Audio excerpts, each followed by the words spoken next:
Hello friends, आज हम सीखेंगे कि स्क्वायर रूट को 2 सेकेंड में हम 3 सेकेंड में 2 सेकेंड में इजीली किस तरह से फाइंड कर सकते हैं। ठीक है, फर्स्ट ऑफ ऑल आप ये देखिए कि अगर अंडर रूट 1 लिखा होता है तो आप कितना आंसर लिखेंगे। आप इजीली बताएंगे कि 1। ठीक है, 1 में हम कितना ऐड करेंगे, 10 हो जाए तो आप इजीली बता सकते हैं कि आप 9 ऐड करेंगे तो कितना हो जाएगा, 10। ठीक है, सारा गेम 10 से ही बनता है। ठीक, अगर अंडर रूट 9 में दे दूं तो आप क्या करेंगे, आप कितना बताएंगे, अंडर रूट 9 कितना होता है, 3 होता है। अब मैं कितना ऐड करूँ कि 10 हो जाए, तो आप इजीली बता देंगे कितना, 7। अगर मैं आपको अंडर रूट 4 दे दूं तो आप कितना लिखेंगे, 2। ये छोटी छोटी बातें तो सभी को पता होती हैं। ठीक है, अगर मैं कितना ऐड करूं कि 10 में कि 10 हो जाए तो क्या करेंगे, इसमें आप 8 ऐड कर देंगे। ठीक है, तो बस यही यहाँ पे बेसिक फंडा लगने वाला है। ठीक है, बस आपको क्या करना है, पहले आपको पीछे के 2 डिजिट लेने हैं।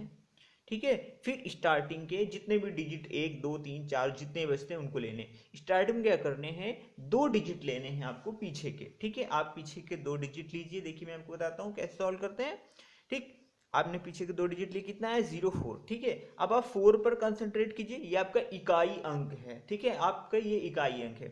4 4 किसका रूट होता है, आपको पता है 4 किसका रूट होता है, 2 या 2 का। ठीक है, 2 और ये आपने कितना ऐड करना है कि 10 हो जाए, 8। ठीक है, 2 डिजिट आपको पता चल गए। 4 से हमने 2 डिजिट निकाल लिए कि हमको पता है 2, और 2 से हमने निकाल लिया 8। ठीक, 2 डिजिट निकाल लिए। अब आप स्टार्टिंग के 2, अब यहाँ पर क्या आएगा, दहाई का अंक क्या आएगा ये भी देख लीजिए। ठीक, क्या आएगा, 27 किसका स्क्वायर के पास में है, आपको ये देखना है। तो आप देखिए 27 अगर देखिए तो 25 25 6 36, यानी 25 और 36 के बीच में लाई कर रहा है।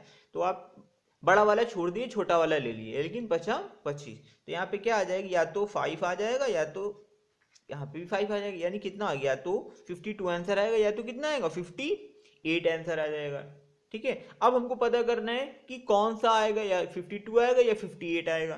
तो आप क्या कीजिए, आप देखिए 5 की स्क्वायर के पास था ना, तो आप 5 में एक ऐड कर लीजिए, कितना हुआ 6, और इसको 5 से मल्टीप्लाई कराइए, कितना है 5 का 30। अब देखिए ये 27 इस मल्टीप्लीकेशन से ज्यादा है या कम। अगर ये 27 इस मल्टीप्लीकेशन से ज्यादा होगा तो ज्यादा वाली वैल्यू आएगी, और अगर ये 27 इस मल्टीप्लीकेशन से कम होगा तो कम वाली वैल्यू आएगी। तो हम इस 27 को इससे कंपेयर करा रहे हैं, तो 27 तो इस 30 से क्या है, कम है। तो हमारे वैल्यू कौन सी आएगी, 52, यानी हमारा 58 क्या हो जाएगा, कैंसिल हो जाएगा।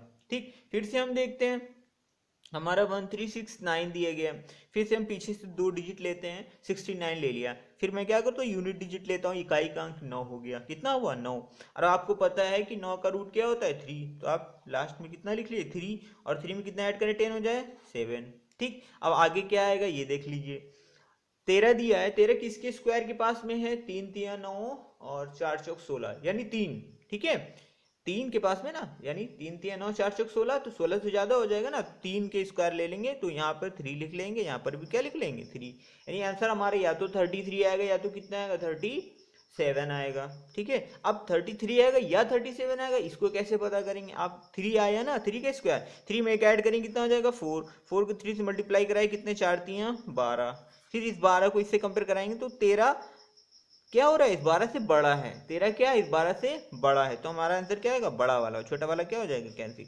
हमेशा याद रखिएगा, अंडर रूट के अंदर वाली वैल्यू को कंपेयर कराते हैं, इसको कंपेयर कराने जाएंगे तो कंफ्यूज हो जाएंगे। ठीक है, अंदर की वैल्यू से ही बाहर की वैल्यू को कंपेयर कराते हैं। अक्सर बच्चे क्या करने लगते हैं, जिनको पता होता, सीखने के बाद क्या करते हैं, बाहर की वैल्यू से अंदर की वैल्यू कंपेयर कराने लगते हैं, बस वहीं पे गलती आ जाती है। आप क्या करेंगे, अंदर की वैल्यू से बाहर की वैल्यू को कंपेयर कराएंगे। ठीक है, चलिए नेक्स्ट क्वेश्चन देखते हैं। यहाँ पर दिए 1296। ठीक है, अब फिर से पीछे से 2 डिजिट लीजिए। अब देखिए इकाई का कितना, 6, क्योंकि अगर मैं आपको अंडर रूट 6 यूजुअली दूंगा तो आप इतनी जल्दी नहीं निकाल पाएंगे। ठीक है, तो जिसका हम लोग यूजुअली नहीं निकाल पाते उसको एज इट इज ले लेते हैं। क्या करते हैं, उसको एज इट इज ले लेते हैं। अब 6 में कितना जोड़े 10 हो जाए, तो आप बता देंगे कि 4 होगा। ठीक है, तो यूनिट डिजिट हमारा क्या होगा, या तो अगर 6 है तो खाली, या तो यहाँ भी 6 ही आएगा या कितना आएगा, 4 आएगा। अब यहाँ पर कितना आएगा, आपको ये ध्यान देना है। ठीक है, अब किसके स्क्वायर के पास में लाई कर रहा है, तो 3 3 9 4 चौक 16, 16 से ज्यादा हो जाएगा, यानी 3 के पास में ये स्टैंड कर रहा है। कितने के पास में, 3। तो या तो 36 आएगा या तो 34 आएगा। अब कितना, अब यहाँ पर कौन सा सही होगा आंसर ये देखते हैं। 3 में एक ऐड करेंगे 4 हो जाएगा, 4 को 3 से मल्टीप्लाई कराए कितना हो, 4 3 12। अब इसको इससे कंपेयर कर रहे हैं तो देखिए 12 और 12 क्या हो गया, ये तो इक्वल हो गया, ना बड़ा है ना छोटा है। जब हमारा ये वाली वैल्यू और ये वाली वैल्यू इक्वल हो जाती है तो हम बड़े वाले को प्रीफर करते हैं और छोटे वाले को कैंसिल करते हैं। ठीक है, ये चीज़ आप याद रखिएगा। जब हमारा अंदर की जो वैल्यू है और ये जो मल्टीप्लिकेशन, ये जो प्रोडक्ट आया हुआ है, जब ये दोनों इक्वल हो जाते हैं तो बड़ी वाली वैल्यू को हम लोग प्रीफर करते हैं और छोटी वाली को कैंसिल कर देते हैं। ठीक है, चलिए नेक्स्ट देखते हैं हमारे कितना दिया गया है 2025। पीछे से हमने 2 डिजिट ले लिए 25। तो जब लास्ट में 5 आता है तो इसमें कुछ सिस्टम हमको ज़्यादा करना ही नहीं पड़ता, क्योंकि हम सीधे क्या ले लेते हैं, लास्ट में क्या आ जाता है 5 और स्टार्टिंग में क्या आता है ये देखते हैं 20 है।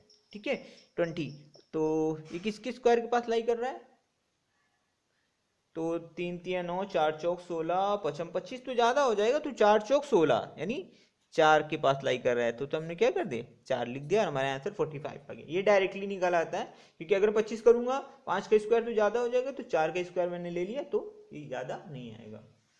ठीक है, नेक्स्ट देखते हैं। तो दिया है फिर से 21 पीछे से लेंगे तो लास्ट में क्या है 1, और 1 का रूट देखिए क्या होता है 1 ही होता है। 1 में कितना ऐड करें 10 हो जाए, तो 9 ऐड करेंगे तो 10 हो जाएगा, 9 ऐड करेंगे तो 10 हो जाएगा। अब इधर का लास्ट का यानी इकाई का अंक तो निकाला है, आंसर का दहाई का अंक देखिए कितना आता है 37 किसके स्क्वायर के पास में है, तो 6 6 36, 7 7 49, यानी 7 अगर लेंगे तो 49 ज़्यादा हो जाएगा, तो कम वाला लें 6 6 36, यानी 6 यहाँ पर लेंगे 6 यहाँ पर, या तो 61 होगा या तो 69 होगा। अब कौन सा होगा ये देखते हैं। 6 में एक ऐड कीजिए कितना हो जाएगा 7, और 6 से मल्टीप्लाई करा दिया तो कितना है 6 7 42 42। अब इससे इसको कंपेयर करें अंदर की वैल्यू से बाहर की वैल्यू को, 37 देख रहे हैं क्या है 42 से कम है, 37 क्या है कम है बाहर की वैल्यू से, आंसर कौन सा आएगा 61, और ये हमारा क्या हो जाएगा कैंसिल हो जाएगा, 69 क्या हो जाएगा कैंसिल हो जाएगा। ठीक, नेक्स्ट देखते हैं यहाँ भी क्या आया है, पहले तो 2 डिजिट लीजिए और देखें फिर इकाई का कितना है 1। ठीक है, अब 1 किसका रूट होता है 1 का ही होता है।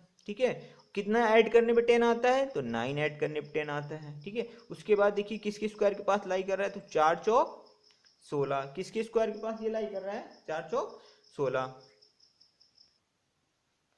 ठीक है 4 चौक 16, तो 4 यानी या तो 41 आएगा या तो क्या आएगा 49 आएगा। अब 4 में क्या करिए एक ऐड कीजिए 5 हो गया, 5 को फिर इसी 4 से मल्टीप्लाई कराइए कितना हो गया 20। अब कंपेयर कराइए 16 देखिए 20 से क्या है कम है, 16 क्या है कम है, तो हमारा कौन सी वैल्यू आएगी ये वाली, और ये क्या हो जाएगी कैंसिल हो जाएगी। ठीक है, तो इस तरह से हम लोग इजिली स्क्वायर रूट आराम से निकाल सकते हैं, और बैंकिंग के एग्जाम में ये आता ही है, एक आधा क्वेश्चन आ जाता है, 1 2 क्वेश्चन आ जाता है। इसके अलावा क्या होता है सिंप्लीफिकेशन में भी इसका बहुत ज़्यादा यूज़ होता है। ठीक है, इस तरह से हम लोग इजीली स्क्वायर रूट 2 से 3 सेकंड में निकाल सकते हैं। ठीक है, इसके अलावा मैं आप लोगों को क्यूब रूट और स्क्वायर कैसे निकालते हैं इसके अलावा और भी मैं आपको कई सारी ट्रिक्स दूंगा। ठीक है, अगर आपको मेरा वीडियो अच्छा लगे तो प्लीज़ इसको सब्सक्राइब कीजिए एंड इसको लाइक कीजिए। Thank you.